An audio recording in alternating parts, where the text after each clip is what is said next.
লাখের বেশি গুলি, অসংখ্য মৃত্যু, ১,৫০০-এর বেশি মানুষের চোখের আলো নিভে যাওয়া। তারপরও পুলিশ সংস্কার হয়নি, বরং স্বাধীন কমিশনের দাবি রাজনৈতিক দর কষাকষির নিচে চাপা পড়ে গেছে। তাহলে প্রশ্ন হচ্ছে, বাংলাদেশের পুলিশ কি এখনো জনগণের নাকি ক্ষমতাসীনদের স্বার্থ রক্ষার বাহিনী?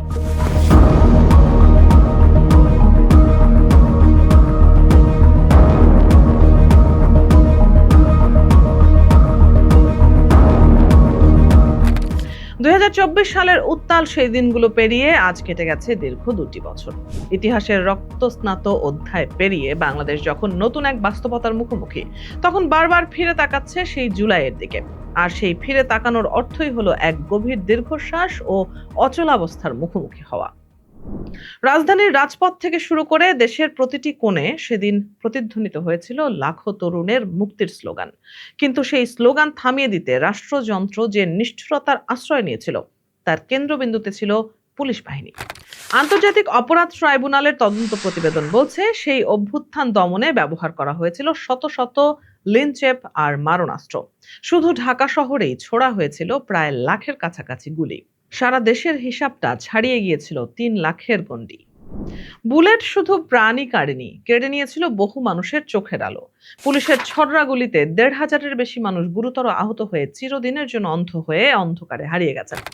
অথচ এত বড় একটি ট্র্যাজেডির পরও সবচেয়ে বড় প্রশ্ন হয়ে দাঁড়িয়েছিল, কেন এই বাহিনীর সংস্কার আজও অধরা? কেন থমকে আছে সেই কাঠামোগত পরিবর্তনের দাবি? বিগত বছরগুলোতে গুম, খুন আর বিচার বহির্ভূত হত্যাকাণ্ডের অভিযোগ এই বাহিনীকে এক ভীতিকর সত্তায় পরিণত করেছিল। জুলাইয়ের রক্তপাতের পর একটি স্বাধীন পুলিশ কমিশন গঠনের জোরালো দাবি উঠেছিল চারদিক থেকে। স্বরাষ্ট্র মন্ত্রণালয়ের নানা আপত্তি সত্ত্বেও সংস্কার কমিশন চেয়েছিল পুলিশকে রাজনৈতিক প্রভাবমুক্ত ও সম্পূর্ণ জবাবদিহিমূলক এক জনবান্ধব প্রতিষ্ঠানে রূপান্তর করতে। কিন্তু অত্যন্ত পরিতাপের বিষয় হলো, পরবর্তী সময়ে জাতীয় ঐক্যমত্য কমিশনের আলোচনায় পুলিশ সংস্কারের বিষয়টি এক প্রকার পাশ কাটিয়ে যাওয়া হলো। রাজনৈতিক দলগুলোর দর কষাকষির ভিড়ে হারিয়ে গেল সবচেয়ে জরুরি সেই জনদাবিটি। শেষ মুহূর্তে তাড়াহুড়ো করে যে পুলিশ কমিশন অধ্যাদেশ জারি করা হয়েছিল, তা নির্ধারিত সংসদের অনুপস্থিতিতে এমনিতেই বাতিল হয়ে গেছে। ফলে গোড়াতেই গলদ থাকা এই ব্যবস্থা থেকে বের হওয়ার পথগুলো একে একে বন্ধ হয়ে গেছে। ইতিহাস ঘাটলে দেখা যায়, সংস্কারের উদ্যোগ বা সুপারিশের অভাব বাংলাদেশে কখনো ছিল না। সামরিক আমল থেকে শুরু করে বিভিন্ন সময়ের কমিটি আর ইউএনডিপির প্রজেক্ট, কাগজে কলমে কম চেষ্টা হয়নি। কিন্তু সমস্যাটি কেবল কাগজ বা অর্থের নয়, সমস্যাটি হলো ঐতিহাসিক, কাঠামোগত এবং মানসিকতার গভীরে প্রথিত এক ঔপনিবেশিক সংস্কৃতির। ১৮৬১ সালের সেই ব্রিটিশ আমলের পুলিশ আইন আজও আমাদের নিয়ন্ত্রণ করে, যার মূল উদ্দেশ্য ছিল শাসকের স্বার্থ রক্ষা করা, জনগণের সেবা করা নয়। আবু সাইদ হত্যা মামলার আসামির আদালতে দাঁড়িয়ে নির্বিকার সেই বক্তব্য আজও আমাদের মেরুদণ্ডে শিহরণ জাগায়। তিনি বলেছিলেন, তিনি নাকি কেবল ওপরের আদেশ পালন করছিলেন, কোনো অপরাধ করেননি। জাতীয় ক্রিকেটার নাঈম হাসানের অভিজ্ঞতাও আমাদের চোখের সামনে আয়নার মতো স্পষ্ট করে দেয় যে সাধারণ নাগরিকের জন্য থানা আজও এক ভয়ের জায়গা। সেখানে প্রবেশাধিকার পেতেও পরিচয় বা সুপারিশের প্রয়োজন হয়। পুলিশ সপ্তাহের এক জ্যেষ্ঠ কর্মকর্তার বক্তব্য বুঝিয়ে দেয় কিভাবে রাজনৈতিক মতাদর্শ বছরের পর বছর ধরে পেশাদারিত্বকে গ্রাস করে রেখেছে।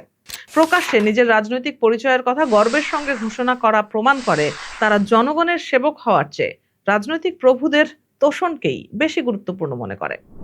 নিয়োগ থেকে পদোন্নতি, সব ক্ষেত্রেই মেধার চেয়ে আনুগত্যের মাপকাঠি বড় হয়ে ওঠায় এই বাহিনী ধীরে ধীরে এক ভীতিকর জনবিরোধী সত্তায় পরিণত হয়েছিল।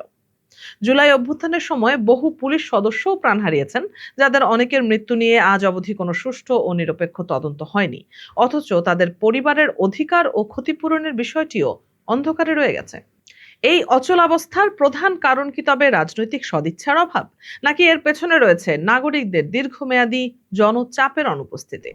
বিশেষজ্ঞরা মনে করেন, সুনির্দিষ্ট কোনো প্ল্যাটফর্ম না থাকায় সংস্কারের দাবিটি আজ জনপরিসর থেকে ধীরে ধীরে হারিয়ে গেছে।